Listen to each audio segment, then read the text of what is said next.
آج انشاءاللہ سورۃ النازعات سے آغاز کریں گے. ظاہر یہ ساری مکی صورتیں ہی ہیں. والنازعات غرقا، قسم ہے ان فرشتوں کی جو غوطہ کھا کر، غوطہ لگا کر کھینچتے ہیں. اور اس کے اوپر اتفاق ہے، اس سے مراد وہ فرشتے ہیں جو انسان کی جان نکالنے پر مامور ہیں.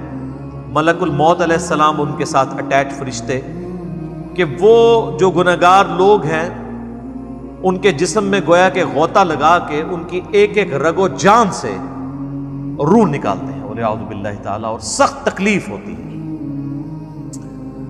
یہ ایک ٹاپک ہی الگ ہے، اس پہ گھنٹوں بولا جا سکتا ہے، چونکہ میں آلریڈی اس کے اوپر 2 لیکچرز ڈیٹیل ریکارڈ کروا چکا ہوں. مسئلہ نمبر 117A اور 117B. 117A جو ہے وہ عذاب قبر سے ریلیٹڈ 10 آیات میں نے قرآن حکیم کے مختلف پورشن سے کور کی تھی، اور 117B میں 17 صحیح الاسناد حدیث اکثر بخاری اور مسلم سے عذاب قبر سے ریلیٹڈ، اور نیک بندے کی جب روح نکلتی ہے اس کے ساتھ کیا معاملات ہوتے ہیں، برے بندے کی روح جب نکلتی ہے اس کے ساتھ کیا ایشوز ہوتے ہیں. اس حوالے سے ڈیٹیلڈ احادیث آپ کو سنن ابی داؤد کے اندر اور سنن نسائی کے اندر ملیں گی، کہ جب ایک نیک بندے کی روح نکالنے کا وقت آتا ہے تو فرشتے کس فارم میں اس کے سامنے آتے ہیں، اس کو کس پروٹوکول کے ساتھ اللہ کے حضور پیش کرتے ہیں. وہ خود آمادہ ہو جاتا ہے اس بات پہ کہ اس کی روح نکالی جائے. صحیح بخاری میں حدیث ہے، بڑی لمبی حدیث ہے، اس کا ایک پورشن ہے. اللہ تعالیٰ فرماتا ہے کہ مجھے کسی کام میں تردد نہیں ہوتا، ریلکٹنٹ میں نہیں ہوتا، ہچکچاہٹ مجھے نہیں آتی کوئی کام کرتے ہوئے، سوائے ایک کام کے کہ جب مجھے اپنے کسی نیک بندے کو موت دینی ہوتی ہے. وہ زندگی کو پسند کر رہا ہوتا ہے اور میں اسے اپنے پاس لانا چاہتا ہوں. ظاہر ہے دنیا میں کوئی انسان نہیں ہے جسے زندگی محبوب نہ ہو. اگر زندگی محبوب نہ ہو تو زندہ رہنے کی تڑپ ہی ختم ہو جائے. تو صحیح بخاری کی اس حدیث کے الفاظ ہیں کہ میں بھی ہچکچاہٹ محسوس کرتا ہوں کہ میرا بندہ موت کو پسند نہیں کرتا اور میں اسے موت دینا چاہتا ہوں. تو اسی کی ڈیٹیلز آپ کو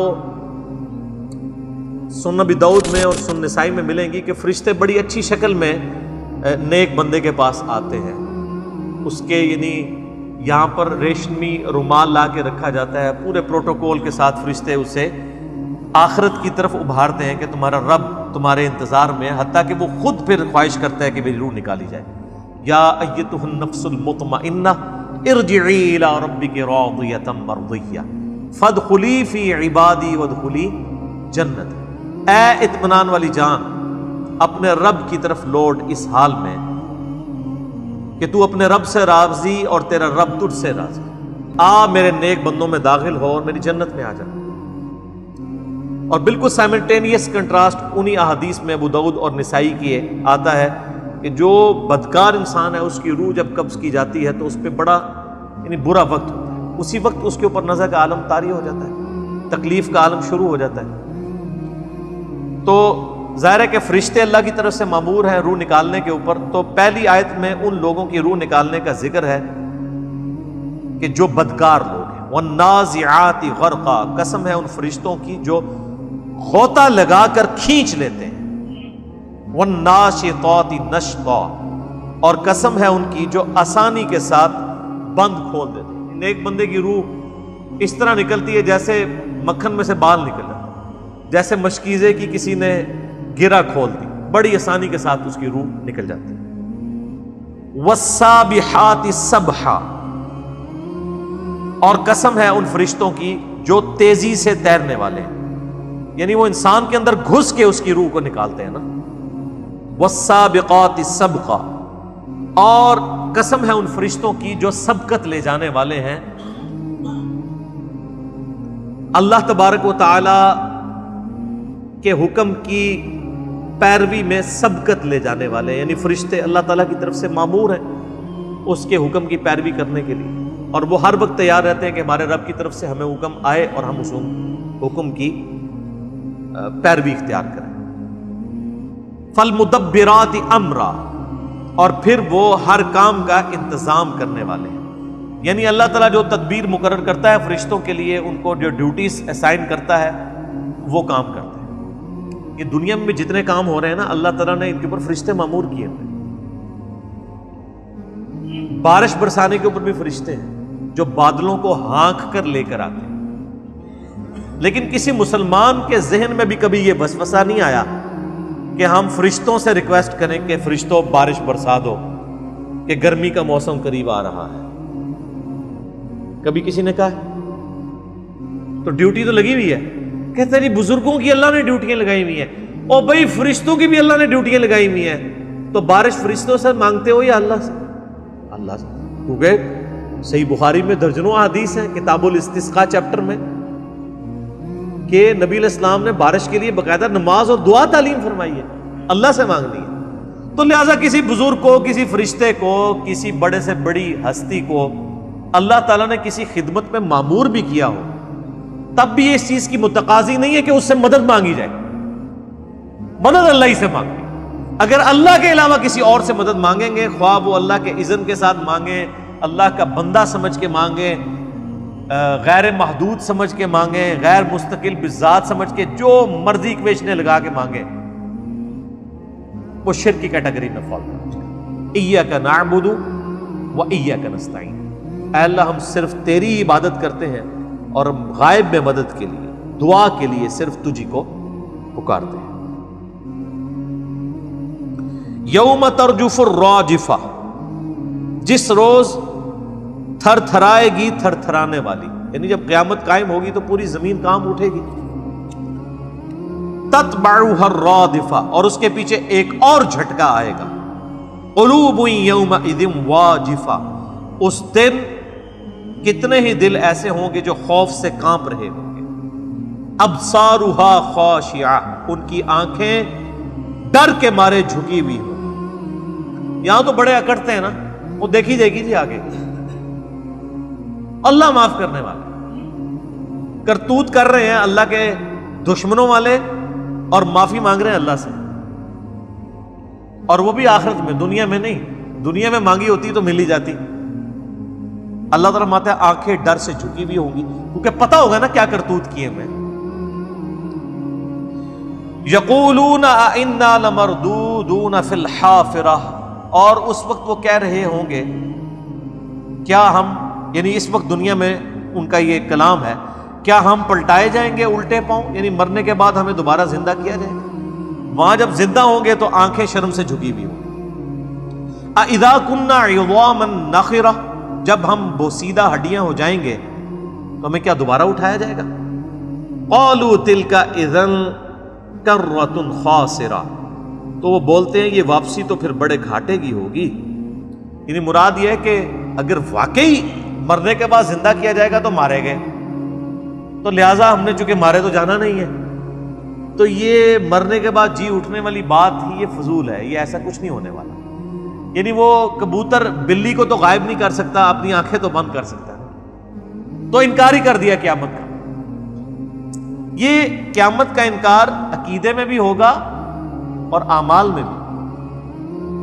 مسلمان تو عقیدے میں آخرت کا انکار نہیں کرتے، لیکن اعمال سے تو کر رہے ہیں۔ ان کے اعمال اس طرح کے گویا کہ انہوں نے مر کے اللہ کے حضور پیش ہی نہیں ہونا، اتنی بے فکری کی زندگی ہے۔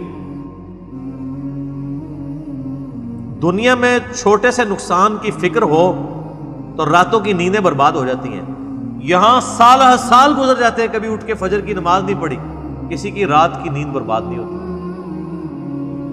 سال ہر سال ہو گئے عشاء کی نماز نہیں پڑھی، رات کو پھر بھی سکون سے نیند آ رہی، یہ بے فکری۔ تو اللہ تعالیٰ مارا ہے کہ وہاں پھر ان کو پتہ چلے گا، تو یہ کہتے ہیں کہ وہاں اگر ہم واپس کیے گئے پھر تو بڑے گھاٹے کی بات ہوگی۔ فَإِنَّمَا هِيَ زَجْرَةٌ وَاحِدَةٌ، پس وہ واپسی تو فقط ایک جھیڑک ہوگی۔ فَإِذَا هُمْ بِالسَّاهِرَةِ، تو سب کے سب کھلے میدان میں جمع ہو جائیں گے، یعنی وہ اللہ کی طرف سے ایک ڈانٹ پلائی جائے گی۔ پہلا ایک نفخہ پھونکا جائے گا نا، سب کے سب لوگ بے ہوش ہو جائیں گے، پھر دوبارہ سے جب سور پھونکا جائے گا تو ایک ڈانٹ ہوگی، وہ ڈانٹ ایسی زبردست ہوگی کہ سب کے سب لوگ مردے قبروں سے جی اٹھیں گے اور میدان محشر کی طرف بھاگیں گے بے اختیار۔ کوئی سائن بورڈ نہیں لگا ہوگا کہ سر اس طرف جانا ہے، سب کے سب کھینچے چلے جا رہے ہوں گے اس ایک جگہ کی طرف جہاں پہ اللہ کے حضور انہوں نے پیش ہونا ہے۔ اور اللہ اس کو کیا فرما رہا ہے؟ فَإِنَّمَا هِيَ زَجْرَةٌ وَاحِدَةٌ، وہ ایک جھڑک ہوگی، ایک جھڑک، سب کے سب جمع ہوں گے۔ فَإِذَا هُمْ بِالسَّاهِرَةِ، سب کے سب کھلے میدان میں جمع ہو جائیں گے۔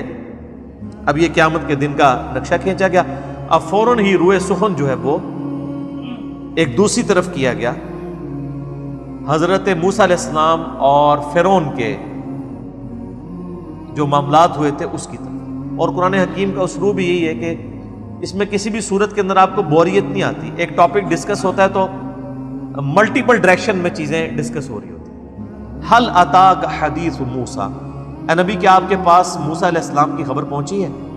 اذ ناداہ ربہ بالواد المقدس طویٰ، جبکہ انہیں ان کے رب نے طویٰ کی مقدس وادی میں پکارا تھا۔ یہ ڈیٹیل سے ذکر سورہ قصص میں، سورۃ الاعراف میں اور کئی سورتوں میں، بلکہ قرآن حکیم میں سب سے زیادہ ذکر ہی حضرت موسیٰ علیہ السلام کا۔ جب یہ مدین سے واپس آ رہے تھے اپنی بیوی کے ساتھ، تو ایک طویٰ نامی جنگل میں انہوں نے پڑاؤ کیا اور سخت سردیاں تھیں، تو اپنی بیوی سے کہا کہ تم یہاں پہ رکو، میں کوئی آگ کا انگارہ لے کے آتا ہوں تاکہ ہم بھی آگ جلا کے یہاں پہ آگ تاپ سکیں۔ پرانے زمانے میں تو ظاہر ہے اس طرح ماچس وغیرہ تو نہیں ہوتی تھی، اور پتھروں کے ساتھ آگ جلانا ایک مشکل کام تھا۔ سب سے آسان ذریعہ یہ تھا کہ جہاں پہ آگ جل رہی ہو تو وہاں سے آگ کا کچھ حصہ لیا جائے۔ آج بھی گاؤں ایریا کے اندر لوگ آگ سلگانے کے لیے آپ دیکھیں تو دوسروں سے مانگ کے لے آتے ہیں، کم از کم حکا سلگانے کے لیے تو لے ہی آتے ہیں، کوئلے لے آتے ہیں۔ تو انہوں نے دور سے ایک درخت میں سے آگ نکلتی ہوئی دیکھی، جو سورہ قصص میں اور سورہ اعراف اور باقی سورتوں میں ڈیٹیل آتی ہے وہ آگ نہیں تھی، وہ آگ معلوم ہو رہی تھی۔ تو جب وہ اس کے قریب گئے تو پھر اللہ تعالیٰ نے ان کے ساتھ کلام کیا اس طویٰ کی مقدس وادی میں۔ اذهب الى فرعون، جاؤ فرعون کی طرف، انہ طغی، وہ بہت سرکش بن چکا ہے۔ یعنی حضرت موسیٰ علیہ السلام کی عمر مبارک اس وقت 40 سال تھی۔ پیدائشی طور پہ تو پیغمبر تھے، لیکن رسالت کے لیے مبعوث اس وقت ہوئے۔ فَقُلْ هَلْ لَكَ إِلَىٰ أَن تَزَكَّىٰ، پس جا کے فرعون سے پوچھنا کیا تیری خواہش ہے کہ تو پاک ہو جائے؟ وَأَهْدِيَكَ إِلَىٰ رَبِّكَ فَتَخْشَىٰ، اور کیا تو چاہتا ہے کہ میں تیری رہبری کروں، تیری ہدایت کروں تیرے رب کی طرف؟ تو تو سرکش ہو چکا ہے، تو میرے ریپریزنٹیٹو بن کے موسیٰ علیہ السلام کو اللہ تعالیٰ نے فرمایا تم میرے ریپریزنٹیٹو نمائندہ بن کے فرعون کے پاس جاؤ اور اسے کہو کہ اگر تمہیں کوئی خوف ہے تو میں تمہیں ہدایت کا راستہ دکھاؤں، تم کس گمراہی کے اندر پڑے ہو۔ فَأَرَاهُ الْآيَةَ الْكُبْرَىٰ، بس انہوں نے جا کر ان کو بڑی نشانیاں دکھائیں۔ دو بڑی نشانیاں سورہ اعراف میں آئی ہیں جو بڑی نشانیاں تھیں دو۔ ایک تو اللہ تعالیٰ نے ان کے ہاتھ میں جو عصا تھا وہ پھینکتے تھے وہ اژدہا بن جاتا تھا۔ پلانٹ کنگڈم اینیمل کنگڈم میں بدل رہا ہے۔ انبلیویبل چیز ہے یہ، سائنٹیفکلی امپاسبل ہے، یہ معجزہ ہی ہو سکتا ہے، عقل کو عاجز کرنے والی چیز۔ اور دوسرا، وہ اپنا ہاتھ اپنی بغل میں یوں داخل کرتے تھے، یوں نکالتے تھے تو گویا وہ سورج کی طرح روشن ہو جاتا تھا، حد نگاہ تک روشنی، ابھی کوئی انسان کر کے تو نہیں دکھا سکتا۔ یہ دو بڑے معجزات تھے جو حضرت موسیٰ علیہ السلام کو نشانی کے طور پہ اللہ تعالیٰ نے دیے کہ اس کی بنیاد پہ وہ کلیم کریں کہ میں اللہ کا ریپریزنٹیٹو ہوں۔ اس نے تو ظاہر ہے اس کی تو مت ماری ہوئی تھی، اس کی چودراہٹ سٹیک پہ لگی ہوئی تھی، اس نے بھی سمجھا کہ شاید یہ کوئی جادوگر ہے، اور پھر آپ کو پتہ ہے اس نے جادوگروں کو اکٹھا کیا اور ایک دن مقرر کیا، انہوں نے اپنی رسیاں پھینکی، وہ لوگوں کو سانپ نظر آئیں حالانکہ سانپ نہیں تھی۔ پھر موسیٰ علیہ السلام کو اللہ نے وحی کی، انہوں نے اپنا عصا پھینکا، وہ ساری رسیوں کو، جو ہے رسیاں تھیں لیکن لوگوں کو سانپ نظر آ رہی تھی، نظر کے دھوکے کی وجہ سے نکل گئی۔ تو جادوگر تو فوراً ہی مان لیا، ان کو پتا چل گیا کہ یہ جادوگر نہیں ہے، اور جس نے جادوگر ہائر کیے ہوئے تھے اس نے بجائے بات قبول کرنے کے اس نے نیا لیم ایکسکیوز ڈیوائز کر لیا، اس نے کہا کہ یہ موسیٰ لگتا ہے تمہارا ہی بڑا ہے، تمہیں بھی اس نے ہی سکھایا ہوا ہے۔ دیکھیں کیا کدھر کی بات کدھر لگا دی۔ جب بات نہ ماننی ہو دل بے ایمان تے اجتا ٹیر، جب بات نہ ماننی ہو تو آپ جھوٹے بہانے بے شمار گھڑ لیں۔ فَأَرَاهُ الْآيَةَ الْكُبْرَىٰ، پس موسیٰ علیہ السلام نے جا کر بڑی بڑی نشانیاں ان کو دکھائیں فرعونیوں کو۔ فکذب وعصا، لیکن اس نے جھٹلایا اور نافرمانی کی روش اختیار کر لی. ثم ادبر یسعی، پھر وہ روگرداں ہو کر فتنہ انگیزی میں کوشاں ہو گیا، بجائے بات ماننے کے الٹا موسیٰ علیہ السلام کے قتل کے فتوے جاری کرنے شروع کر دیے. فحشر فنادا، پھر اس نے ساری اپنی جو سلطنت کے لوگ تھے ان کو جمع کیا. فقال انا ربکم الاعلی، اور کہنے لگا میں ہوں سب سے بڑا تمہارا رب. نعوذ باللہ من ذلک. اچھا یہ جو وہ رب کا دعویٰ کرتا تھا نا، وہ کریٹر آف یونیورس ہونے کا دعویٰ نہیں کر رہا تھا. سب کو پتا تھا فرعون پیدا ہوا ہے. فرعون تو ایک ٹائٹل ہے. مصر کے بادشاہ فرعون کہلاتے تھے، روم کے بادشاہ کیسر کہلاتے تھے، اور پرشین امپائر کے بادشاہ جو تھے کسرا کہلاتے تھے. حبشہ کے جو حکمران تھے وہ نجاشی کہلاتے تھے. یہ ٹائٹلز تھے، فرعون 1، فرعون 2، فرعون 3، اس طرح نسل در نسل. ظاہر ہے سب کو پتا تھا یہ پیدا ہوا ہے، یہ کریٹر آف دا یونیورس تو نہیں ہے. وہ رب ہونے کا دعویٰ کیا کرتا تھا کہ میں حکمران ہوں، سیاسی حکومت اور سیاسی رب ہونا وہ کلیم کرتا کہ سارا اختیار میرے پاس ہے. جس طرح آج بھی آپ دیکھیں نا، کوئی حکمران بنتا ہے تو اس کی آپ اکڑ دیکھیں کس لیول پہ، میں یہ کر دوں گا، میں کسی کو نہیں چھوڑوں گا. بس وہ رب نہیں کہہ رہے ہوتے، باقی سب کچھ کر رہے ہوتے. اور اپنا حال یہ ہوتا ہے وہ اپنے آپ کو پیش کرنے کے لیے تیار نہیں ہوتے، باقیوں کے لیے کہہ رہے ہوتے ہیں کہ میں اس کو ایسے کر دوں گا، اس کو ایسے کر دوں گا.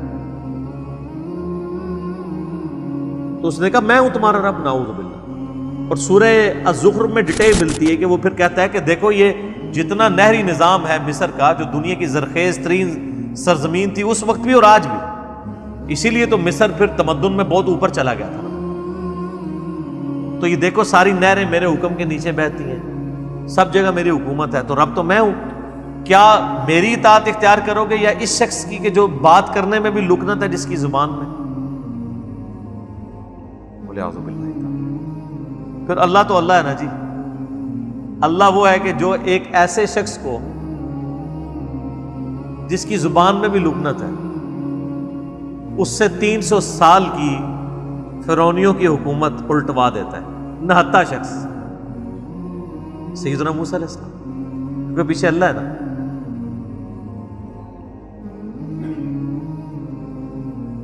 فَأَخَذَهُ اللَّهُ نَكَالَ الْآخِرَةِ وَالْأُولَى، اللہ فرماتا ہے آخر مبتلا کر دیا اسے اللہ نے آخرت اور دنیا کے دوہرے عذاب. عذاب کیا آیا؟ سمندر میں غرق کر دیا گیا، اپنی قوم کے سمیت بنی اسرائیل کو اللہ تعالیٰ نے نجات دے دی.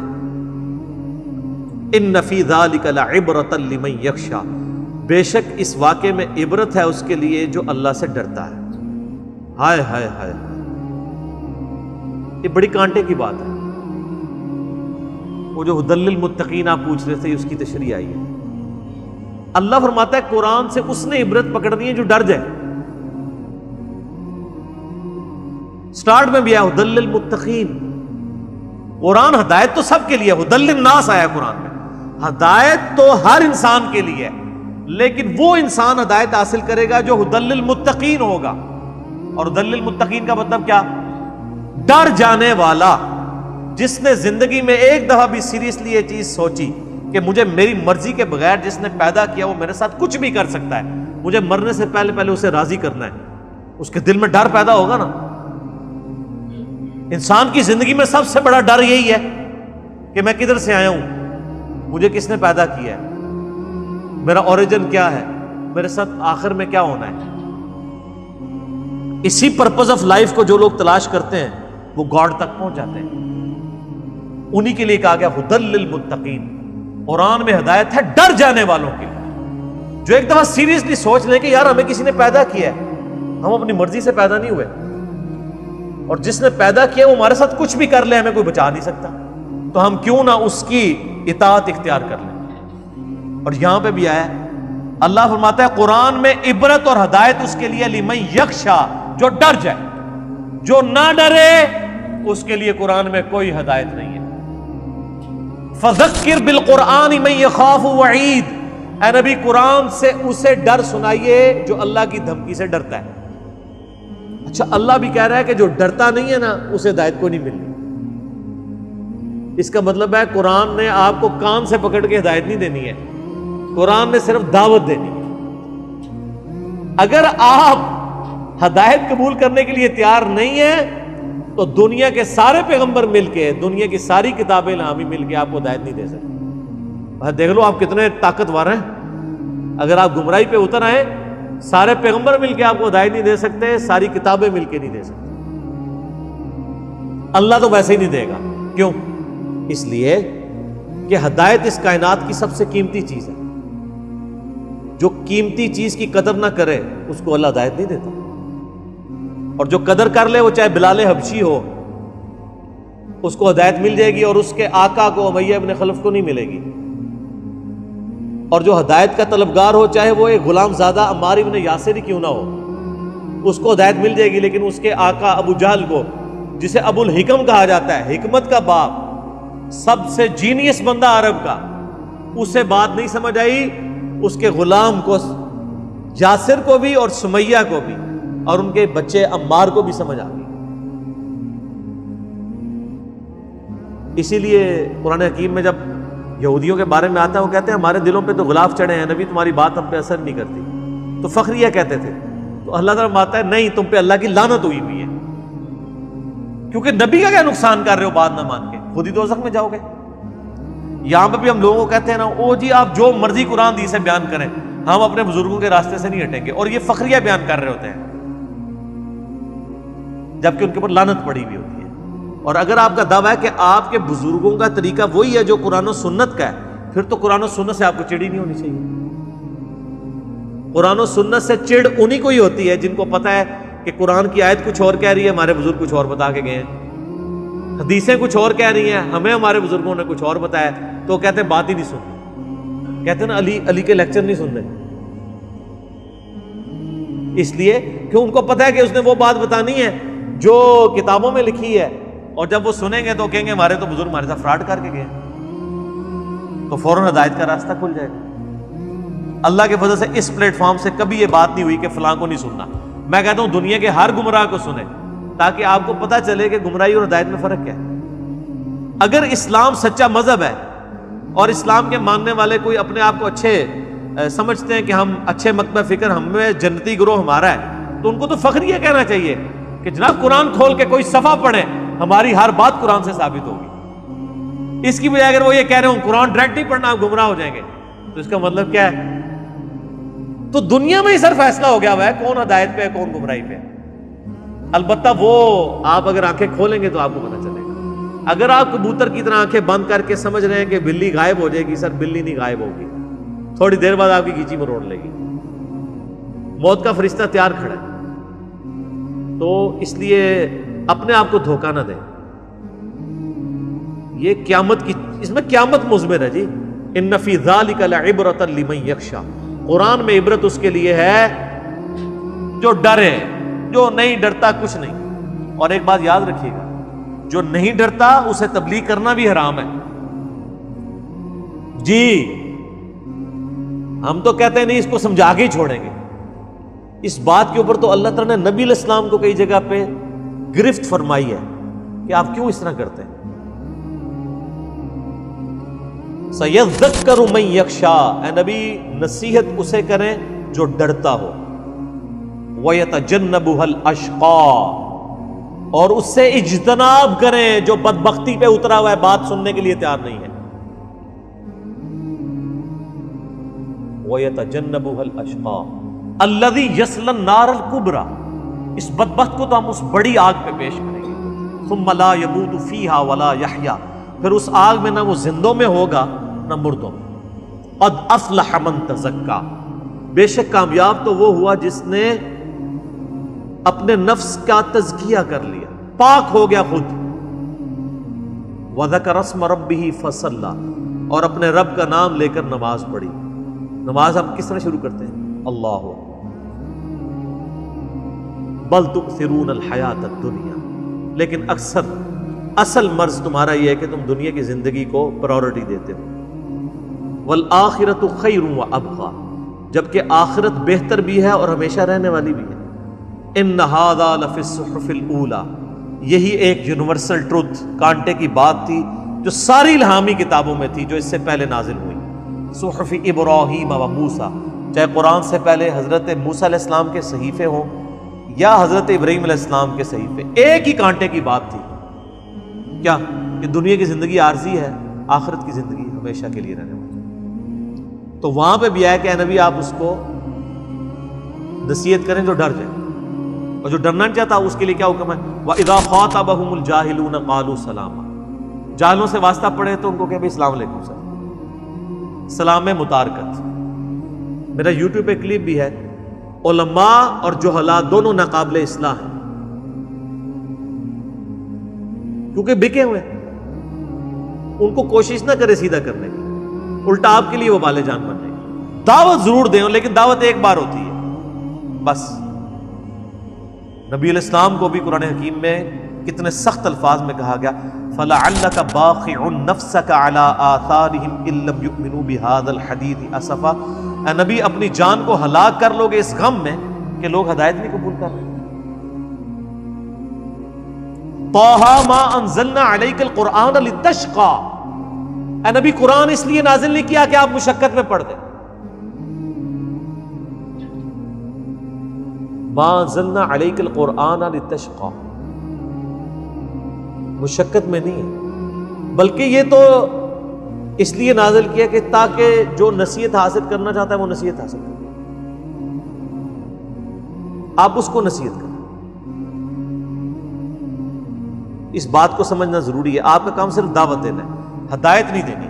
ہدایت اللہ نے دینی ہے اور اس کو دینی جو ہدایت لینا چاہے۔ وَالَّذِينَ جَاهَدُوا فِينَا لَنَهْدِيَنَّهُمْ سُبُلَنَا، جو لوگ ہماری راہ میں کوشش کریں گے ان کو ہم ہدایت دیں گے، جو کوشش نہیں کرنا چاہتے جائیں دفعہ ہو جائیں۔ وہ اللہ تعالیٰ کوئی انسان سے بھیک تو نہیں مانگ رہا نعوذ باللہ کہ تم میرے راستے پہ آؤ، وہ تو بے پرواہ ہے، پوری انسانیت جنت میں چلے جائے تو کیا اللہ تعالیٰ کی جنت تھوڑ جائے گی؟ پوری انسانیت دوزخ میں چلی جائے، کیا اللہ تعالیٰ کو دوزخ میں کوئی کمی محسوس ہوگی؟ اللہ کو کوئی فرق نہیں۔ اَأَنتُمْ أَشَدُّ خَلْقًا أَمِ السَّمَاءُ بَنَاهَا، کیا تمہیں پیدا کرنا مشکل ہے یا آسمان کا بنانا؟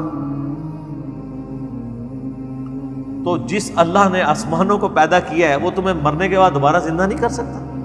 رفع سمکها فسواها، اس نے اس کی چھت کو خوب اونچا کیا اور پھر اسے درست کر دیا۔ وَأَغْطَشَ لَيْلَهَا وَأَخْرَجَ ضُحَاهَا، اور تاریک کیا اس کی رات کو اور روشن کیا اس کے دن کو۔ وَالْأَرْضَ بَعْدَ ذَلِكَ دَحَاهَا، اور اس کے بعد زمین کو بھی بچھونا بنایا، زمین کو اس قابل بنایا کہ وہ سٹیبل ہو۔ ہر سیکنڈ میں 2 زلزلے آتے ہیں زمین پہ، ان کا ایمپلیٹیوڈ کم ہوتا ہے، ادروائز وہ بڑھ جائے تو زمین پہ کوئی سٹیبل نہیں رہ سکتا۔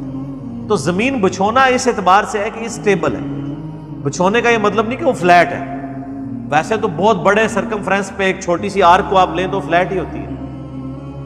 زمین کا سرکمفرنس 40,000 کلومیٹر ہے، اس میں اگر آپ 1 کلومیٹر بھی لیں تو وہ اسٹریٹ لائن ہی ہوگی، کوئی بہت بڑا سرکمفرنس ہے۔ تو بچھونا یہ ہے کہ رہنے کے قابل بنا ہے۔ اخرج منها ماءها ومرعاها، نکالا ہے اس سے اس نے پانی اور اس کا سبزہ۔ زمین میں ہی پانی اللہ نے رکھا ہے، وہی ایویپوریٹ ہو کے اوپر جاتا ہے اور پانی جب برستا ہے تو سبزہ نکلتا ہے۔ والجبال ارساها، اور پہاڑوں کو گاڑ دیا ہے ڈائنامک بیلنسنگ کے لیے۔ متاعا لکم ولانعامکم، اور یہ اللہ تعالیٰ نے سارا معاملہ کیا ہے تمہارے لیے اور تمہارے مویشیوں کے لیے۔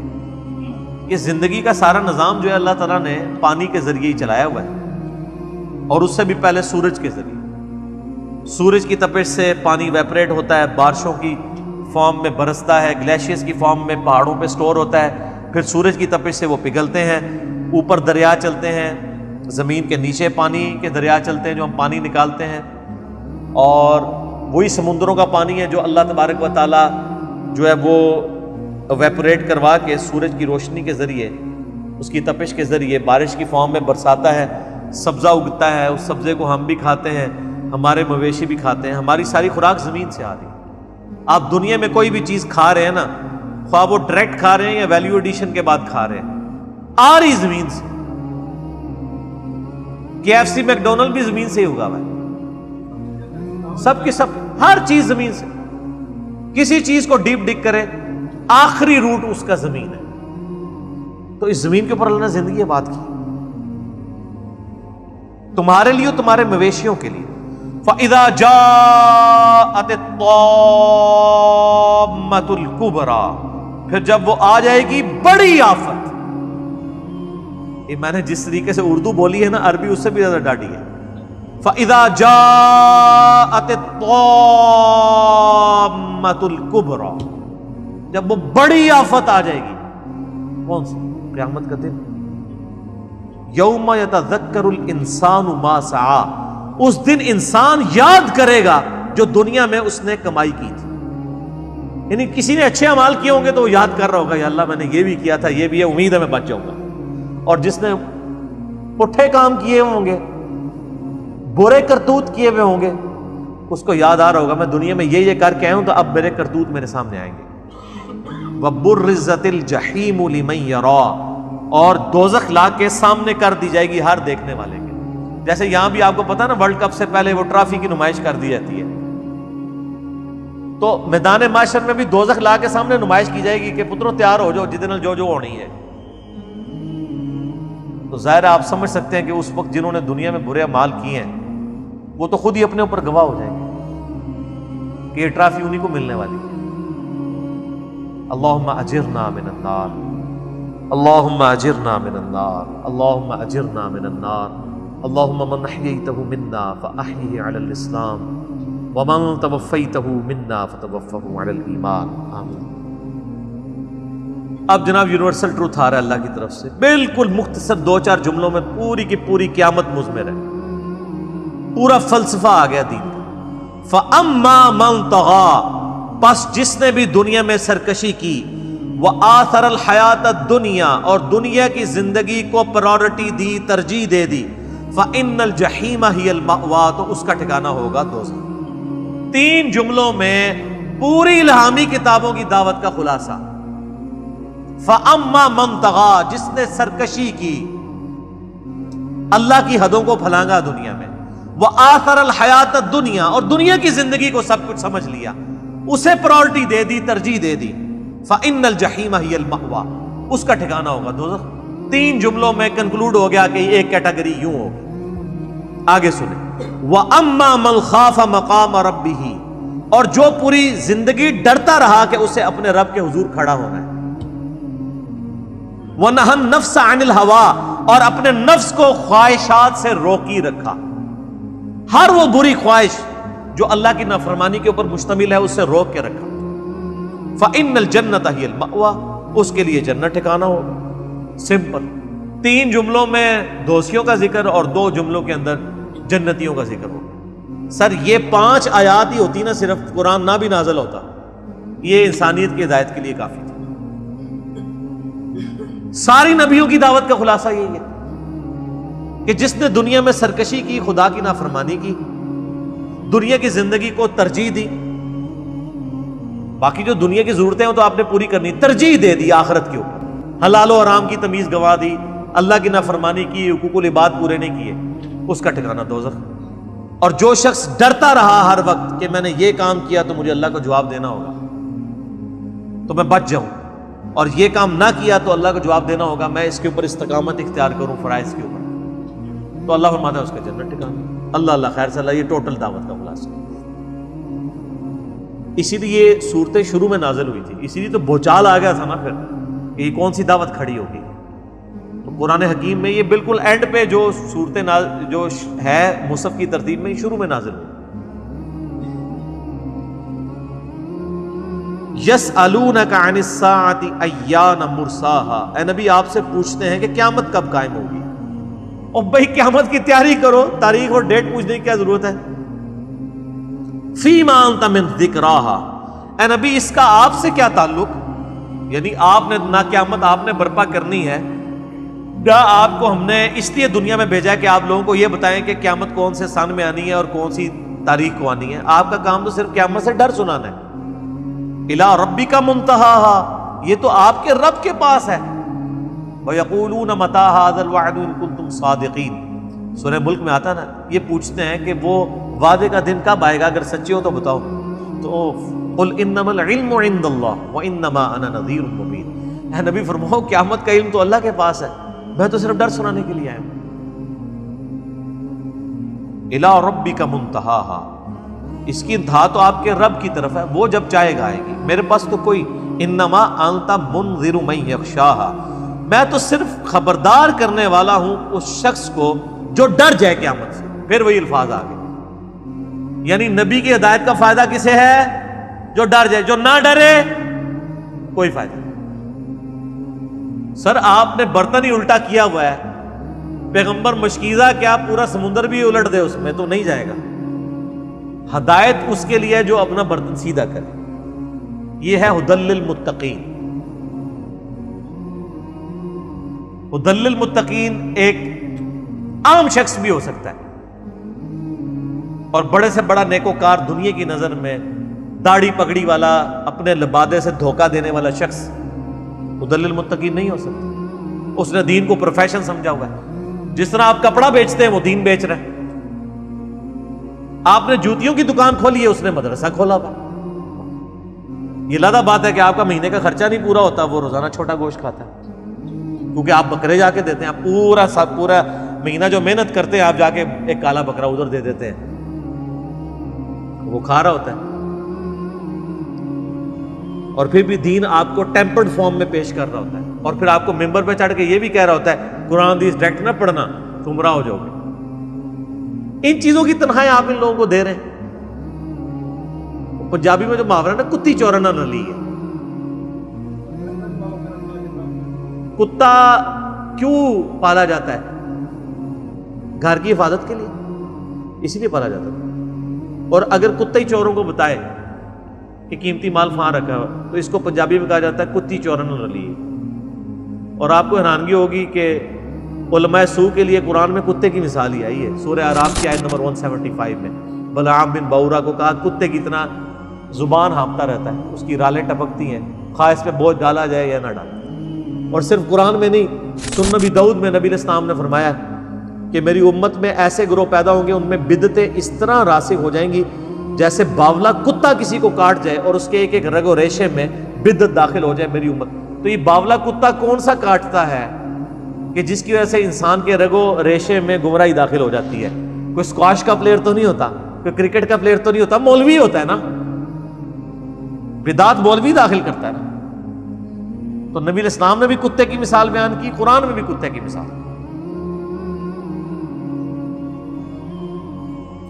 اسے نصیحت کرنے والے ہیں جو ڈر جائے۔ کأنہم یوم یرونہا، جب وہ قیامت کو اس دن دیکھیں گے تو کیا حال ہوگا؟ لم یلبثوا الا عشیۃ او ضحاہا، انہیں یوں محسوس ہوگا دنیا میں وہ نہیں ٹھہرے تھے مگر ایک شام یا ایک صبح۔ ان کو لگے گا کہ دنیا کی زندگی تو بس ایک دن کی تھی، اصل زندگی یہ تو قیامت کا دن ہی جب 50,000 سال کا دن ہے، اور ایوریج لائف اگر کسی کی 60 سال ہو تو وہ 3.5 منٹ کی زندگی بنتی ہے آخرت کے دن کے مقابلے میں۔